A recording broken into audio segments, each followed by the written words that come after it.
Ramasubramaniam sir வணக்கம்.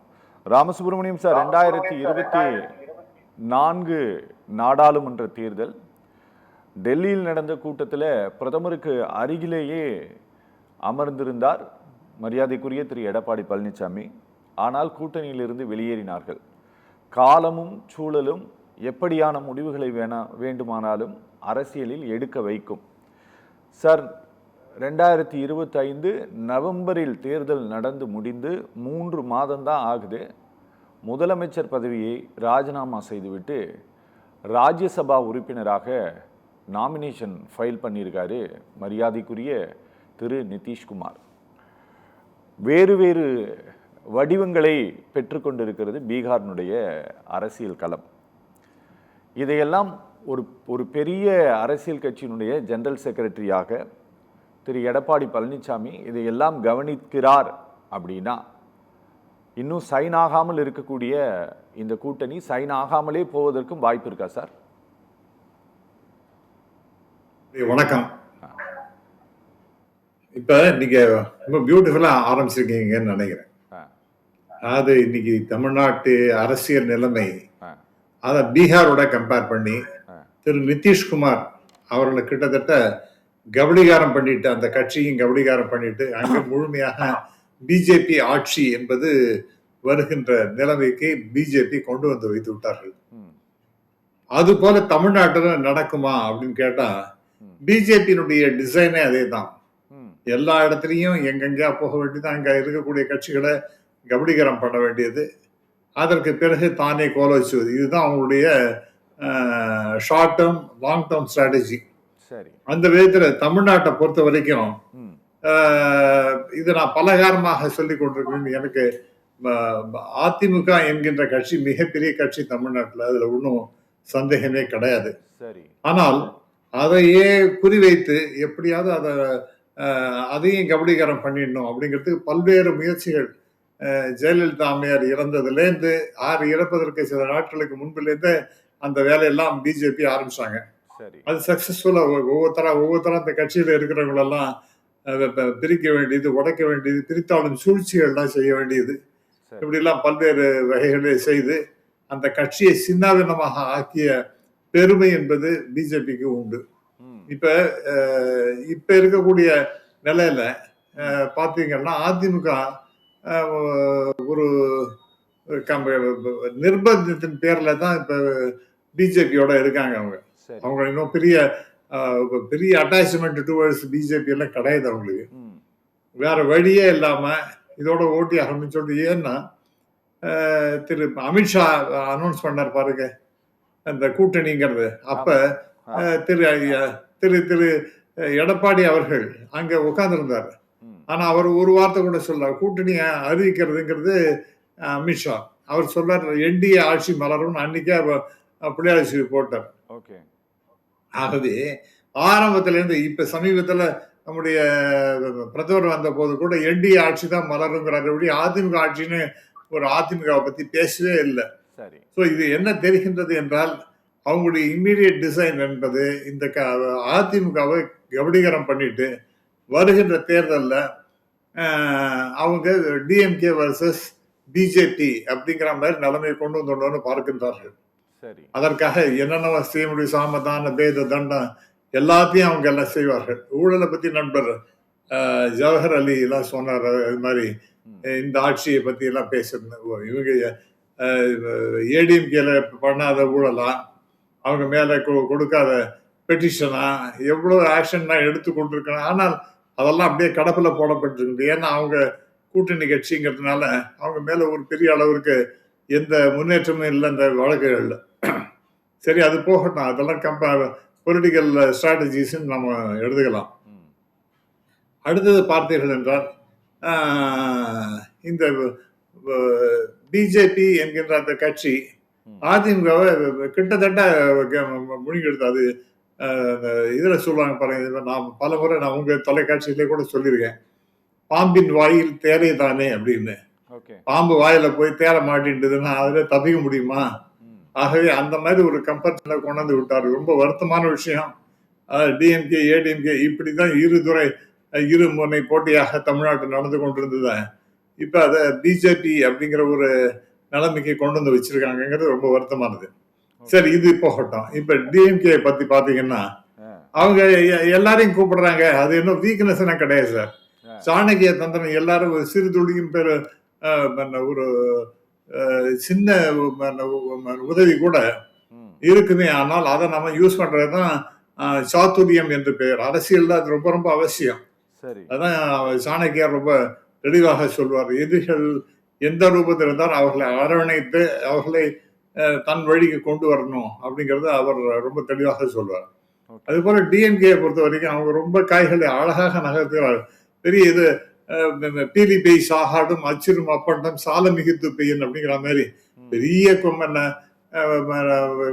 மூட்டையை கொண்டு அந்த வண்டியில போட்டா அது உடஞ்சி போயிடும் அப்படிங்கிற மாதிரி. அப்படிலாம் இல்லை, எல்லாரும் அகாமடேட் பண்ணிட்டு அது அவர்களுக்கு தகுந்தாப்புல ஒரு சாட்டிஸ்பாக்டரி அரேஞ்ச்மெண்ட் ஒன்று செஞ்சுட்டு அது அதில் அந்த பேசிஸ்ல ஒரு எலெக்ஷனை சந்திப்பது என்பது மிக சிறப்பு. 1967 கண்கூட நான் அதெல்லாம் நான் பார்த்த ஆளு. சரி, சம்பந்தம் இல்லாத கட்சிகள் தான் ஒன்னா சேர்ந்து டிஎம்கேவோட ஒரு பக்கம் இவங்க முஸ்லீம் லீக், அதே போல இன்னொரு பக்கம் பாத்தீங்கன்னா ராஜாஜி, இந்த மாதிரி பல்வேறு வித்தியாசமான கட்சிகள் எல்லாமே ஒன்றாக அவங்களுக்கு அப்ப எதோ குறிக்கோள் என்னன்னா ஆட்சிக்கு வரணுங்கிறது தான். அது போல அதே நிலைமை தான் இன்னைக்கு இருக்கின்றது. ஆட்சியை தக்க வைத்துக் கொள்ள வேண்டும். ஒண்ணு பாத்தீங்கன்னா கள நிலவரம், அதெல்லாம் நம்முடைய நண்பர் ஜவஹர் அலி ஏதோ ஒரு சாணக்கியா பத்தி பேசினார். நான் சாணக்கியா மிஸ்டர் பாண்டேயோட ஒரு தொலைக்காட்சியில், ஆங்கில தொலைக்காட்சியில் நான் பேசினேன். அவர் பேசும்போது, சார் நீங்க எப்பவுமே பிஜேபிக்கு சார்பாக இருக்கக்கூடியவர், உங்களை சி ஓட்டர்ஸ் ஒண்ணு இருக்கு, அதை பத்தி நீங்க பாத்தீங்களா நீங்க அப்படின்னு கேட்டேன். இல்ல அப்படி இப்படின்னு ஏதோ சொன்னார். ஸோ அவர் இதெல்லாம் ஜேடட் ஒப்பீனியன் சார். சாணக்கியா ஒப்பீனியன்லாம் ஒரு பெரிய சீரியஸா நம்ம எடுத்துக்க முடியாது. அது ஒருத்தரையும் அப்படிதான். போனதே பார்லிமெண்ட் எலெக்ஷன் என்ன சொன்னார் அவர், எத்தனை வரப்போறதுன்னு சொன்னார் அவர். பிஜேபி ஏடிஎம்கே இவங்கெல்லாம் பெரிய அளவுக்கு வெற்றி பெற போகின்றன அவர் ஒரு கணிப்பு. அந்த கணிப்பெல்லாம் இப்ப ஒண்ணுமே கிடையாது. 40 ஜெயிச்சது டிஎம்கே தான். ஆகவே நம்ம அந்த கணக்கெல்லாம் நம்ம போட்டு பார்த்தோம்னா அதெல்லாம் ஒரு கூட்டல் கழித்தல் எதுக்குமே சரிபட்டு வராது.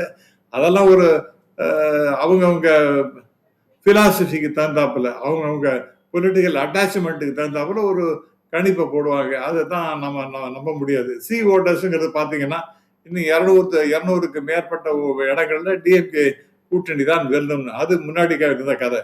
இப்ப தேமுதிக வந்திருக்கின்றது, அதே மாதிரி மக்கள் நீதி மையம் வந்திருக்கின்றது. இது போன்ற அப்புறம் ஓபிஎஸ், பரம எதிரியாக இருந்த ஓபிஎஸ் இன்னைக்கு வந்திருக்காருன்னா அவரையே நாம அரவணைச்சு அனுசரிச்சு சொல்வதுதான் அழகு அப்படிங்கிற மாதிரி நம்ம முதல்வர் அவர்கள் ஆக்ஷன் எடுத்திருக்கின்றார். அடுத்தது ஒரே ஒரு பாயிண்ட் நான் முடிச்சிடுறேன், நோ ப்ராப்ளம். அடுத்தது என்னன்னு பாத்தீங்கன்னா இந்த காங்கிரஸ்.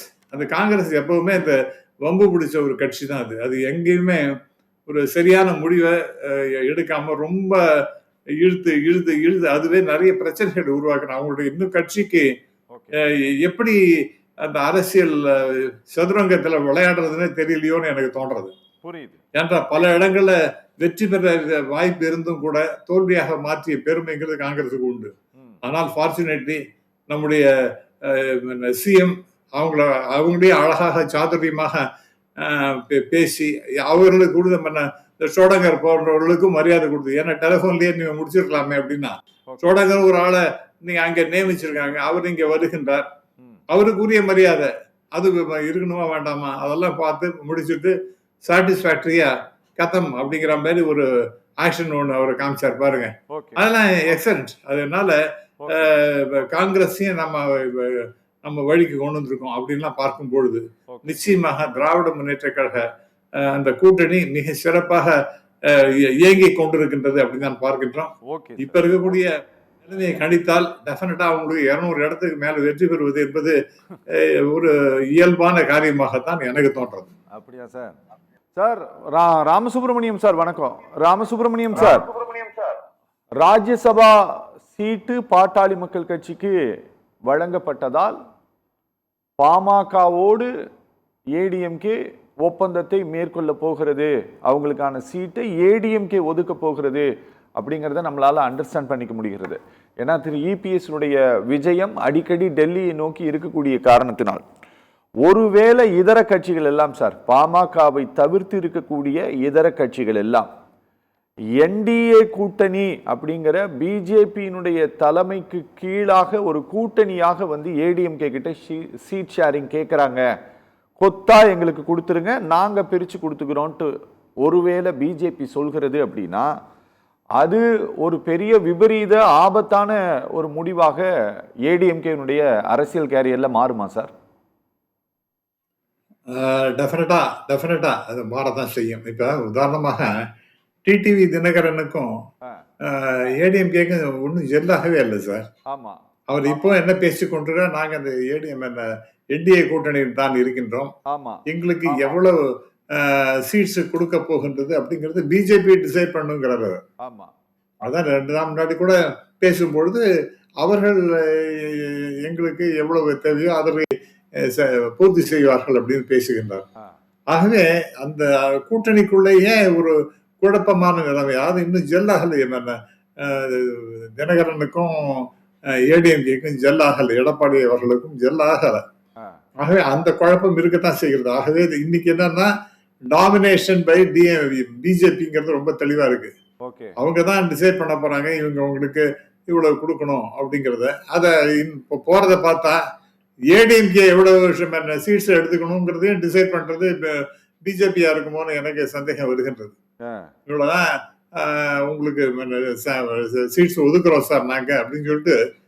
ஏன்னா இப்ப என்டிஏ கூட்டணி என்டிஏ ஆட்சி அப்படின்னு தான் பேசும்பொழுது அதுக்கு பிஜேபி தான் தலைமை அப்படின்னு சொல்லிட்டு ஏடிஎம்கே ரெலகேட்டட் டு த பேக்ரவுண்ட் அப்படிங்கிற மாதிரி நிலைமை போய்கொண்டிருக்கின்றது அப்படிங்கிறதா நான் பார்க்கின்றோம். ஆகவே இன்னைக்கு ஏடிஎம்கேங்கிறது ஒரு ரொம்ப வருத்தமான நிலைமையில தான் அவங்க இருந்து கொண்டிருக்கின்றார்கள். ரெண்டாவது, இந்த மிஸ்டர் நந்தகுமார் சொன்னார் சி ஓட்டர், அது எல்லாருக்கும் தான் தெரியும் சார். பட் ஈவன் அதற்கு முன்னாடி இப்ப சமீபத்தில் 2024 எலெக்ஷன் நடந்தது.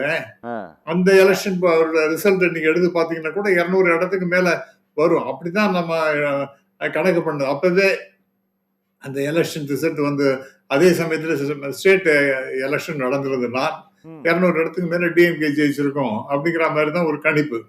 இப்ப நீங்க எடுத்துட்டீங்கன்னா ஒரே ஒரு கணிப்பு சாணக்கியா உண்மை, அது வந்து அவர் யாருங்கிறது எல்லாருக்கும் தெரிஞ்ச சமாச்சாரம். அதனால அவர் வந்து ஒரு பிஜேபி ஜென்டில்மேன் தான். அவர் வந்து அந்த பேரை சொல்லாம ஒரு யூடியூப் நடத்தி கொண்டிருக்கின்றார். ஆகவே அதை நாம பெருசா அதைத்தான் நம்ம ஒரு யாஷிக்கு அடுத்து அதுதான் வெற்றி பெற போகின்றது அப்படிங்கிறாங்க. ஆனால் ஒரு இண்டிகேட்டர் அப்படிங்கிறது டெஃபினட்டா இந்த நாடாளுமன்ற தேர்தலில் நடந்த சமாச்சாரம். அதற்கு தகுந்த அது சி ஓட்டர்கள் அவங்க ஆல் இண்டியா லெவல்ல தான் எடுக்க போறாங்க, யார் வரப்போகிறாங்க அப்படிங்கிறது தான் அவங்க எடுக்கிறாங்கன்னு எல்லாருக்கும் தெரியும். ஒரு ரெகுலர் பீரியட்ல அவங்க எடுத்துட்டு இருக்காங்க. சோ இதெல்லாம் நீங்க பார்க்கும்போது அப்புறம் அடுத்தது தாவேகா. ஐ திங்க் இங்க என்னன்னா சார், நான் திரும்ப ஒரே ஒரு ரீக்ளாரிபிகேஷன் பண்ணிடுறேன் சார். காங்கிரஸ் டிஎம்கேவினுடைய ஒப்பந்தம் வந்து பார்த்தீங்க அப்படின்னா, இந்த சட்டமன்ற தேர்தலில் திமுக தலைவர் முதலமைச்சர் திரு மு.க. ஸ்டாலின் அவர்களும் தமிழ்நாடு காங்கிரஸ் கட்சியினுடைய மாநில தலைவர் கு.க. செல்வ பெருந்தகை அவர்களும் இந்த தொகுதி உடன்பாடு குறித்து கலந்து பேசியதில் மதச்சார்பற்ற முற்போக்கு கூட்டணியில் இடம்பெற்றுள்ள காங்கிரஸ் கட்சி தமிழ்நாட்டில் 28 தொகுதிகள் ஒரு மாநிலங்களவை சீட்டு ஒதுக்கீடு அப்படிங்கிறது முடிவு செய்யப்பட்டதுன்னு சொல்லி சைன் பண்ணியிருக்காங்க சார், சைன் பண்ணியிருக்காங்க. பட் ஏடிஎம்கேவை பொறுத்தவரை நம்ம திரும்ப திரும்ப இந்த கேள்வி வைப்பதற்கு காரணம் என்ன அப்படின்னா, ஏடிஎம்கே என்டிஏ கூட்டணியில் இல்லை, ஏடிஎம்கே தலைமையில் இருக்கக்கூடிய கூட்டணியில் என்டிஏ இணைந்திருக்கிறது. ஏன்னா என்டிஏல இவங்க கிடையாதுன்னு தான் இவங்க தேர்தலை சந்திச்சாங்க. 2024 தேர்தலில் தனியா சந்திச்சாங்க. அந்த கூட்டணியில் இவர்கள் கிடையாது. இப்ப ஏடிஎம்கே தலைமையில் என்டிஏ வந்து சேர்ந்திருக்குதுங்க. அப்போ இந்த ஒப்பந்தத்துல இப்ப சீட்டை பகிர போவது கொடுக்க போவது ஏடிஎம்கேவா எல்லா கட்சிகளுக்கும், அல்லது என்டிஏ கொத்தாக வந்து வாங்க போகிறதா, எங்க கூட்டணியில இத்தனை கட்சி இருக்குது, இவங்களுக்கெல்லாம் இத்தனை சீட்டு நாங்க கொடுத்துக்கிறோம், நீங்க மொத்தமா கொடுத்துருங்கன்னு கேட்டா அதை தவிர்க்க முடியுமா ஏடிஎம்கேவால சார்? அதுக்கு முன்னாடி ஆன்சர் சொல்லிட்டேன் சார். என்டிஏங்கிறது அந்த அதாவது பிஜேபி தான் என்டிஏ. அது வந்து அவங்க யாரெல்லாம் அந்த கட்சிகள்லாம் இணைந்து இருக்கிறார்களோ அவர்களுக்கெல்லாம் அலோகேட் பண்ண போறதுங்கிறது பிஜேபி தான். ஓகே. அதை தாண்டி ஏடிஎம்கேக்கு எவ்வளவு சீட்டு நீங்க எடுத்துக்கலாம் அப்படிங்கறதையும் கூட டிசைட் பண்ண போறது பிஜேபி தான். அல்லது நீங்க சொல்றப்பல இந்த என்டிஏ தான். ஆகவே இப்ப என்ன புதுசா இந்த இது நிலைமையே மாறி போச்சு. ஏடிஎம்கேல இப்ப ஒரு ஒரு விதமான டெசிஷன் எடுக்க முடியாத நிலைமையில அவர்கள் இருக்கின்றார்கள். அந்த அளவுக்கு வந்தா கம்ப்ளீட் சரண்டர் டு பிஜேபின்னு ஆயிடுது. அதனால பிஜேபி தான் டிசைட் பண்ண போறது how many states can be taken by. இப்ப உதாரணமா நீங்க சரிங்க நேற்றுக்கு காங்கிரஸை பொறுத்த வரைக்கும் 28+1 கரெக்ட். இப்ப பாமகவுக்கு எவ்வளவு சார்? பாமகவுக்கு 1 கொடுத்துட்டாங்க சார். எவ்வளவு சீட்டு அவங்களுக்கு எனக்கு தெரியல. அட்லீஸ்ட் நீங்க சொல்லுங்க, அவங்களுக்கு ஏதாவது அலோகேட் பண்ணிருக்காங்களே இவ்வளவு எடுத்துக்காங்க. அதெல்லாம் ஒண்ணும் வரல. நாமினேஷன் ஃபைல் பண்ணி ஆகணும், அதனால கொடுத்தாங்க. அவ்வளவுதான். அப்ப அந்த எந்த விதமான டெசிஷனும் எடுக்க முடியாத அளவிற்கு இன்னைக்கு ஏடிஎம்கேயோட நிலைமை ரொம்ப பரிதாபகரமாக இருக்கின்றது அப்படிங்கறத நாம் பார்க்கின்றோம். Okay sir. அடுத்தது தாவேகா அப்படிங்கிற அந்த கட்சியை பத்தி ஒரு நிமிஷம் ஏன் அதை அதையும் பத்தி சொல்லணும். தமிழ்நாட்டுல மிக துரதிருஷ்டவசமான ஒரு என்ட்ரிங்கிறது தாவேகாங்கிற கட்சி நான் நினைக்கிறேன் சார். அது என்ன ஸ்ட்ரென்த் இருக்குன்னு தெரியல. ஆனா டெஃபினட்டா இளைஞர் பட்டாளம் நிறைய பேர் அவங்க பின்னாடி போயிட்டு இருக்காங்கிறது நன்றாக தெரியுது. யுவதிகளும் யுவர்களும் நிறைய பேர் போயிட்டு இருக்காங்கிறது நன்றாக தெரிகின்றது. ஆனால் அதனால வரக்கூடிய சமூக பாதகங்களை நீங்க பாத்தீங்கன்னா என்ன சார் இது இந்த பெண்கள் நம்ம பேசுறாங்க, நாங்க ஆயிரக்கணக்கான பெண்கள் அவருக்கு அக்காவோ தங்கையாவோ இருக்கணும், வேணும்னா நாங்க அவர் டைவர்ஸ் ஆயிடுதுன்னா நாங்க பொண்டாட்டியா கூட இருக்கோமேன்னு பேசுறாங்க. இது மாதிரி ஒரு கேவலம் எங்கேயாவது இருக்குமா சார்? இன்னொரு லேடி சொல்றாங்க, இந்த 41 பேர் செத்து போனவ அந்த இன்சிடென்ட்டுக்கு பிறகு என் குழந்தை போயாச்சு, அதை பத்தி நான் கவலைப்பட, நான் விஜய் பார்த்துட்டேன் அப்படிங்கறத. இதெல்லாம் எவ்வளவு கேலி கூத்தான சமாச்சாரம். அதாவது இந்த சமூகத்தை சீரழிக்கக்கூடிய சமாச்சாரமாக இருக்கக்கூடிய ஒரு கட்சி அது. அதெல்லாம் பத்தி நாம வந்து we have to give credence to that ங்கிறது ரொம்ப வருத்தமான சமாச்சாரம் சார். Okay sir. ஓகே.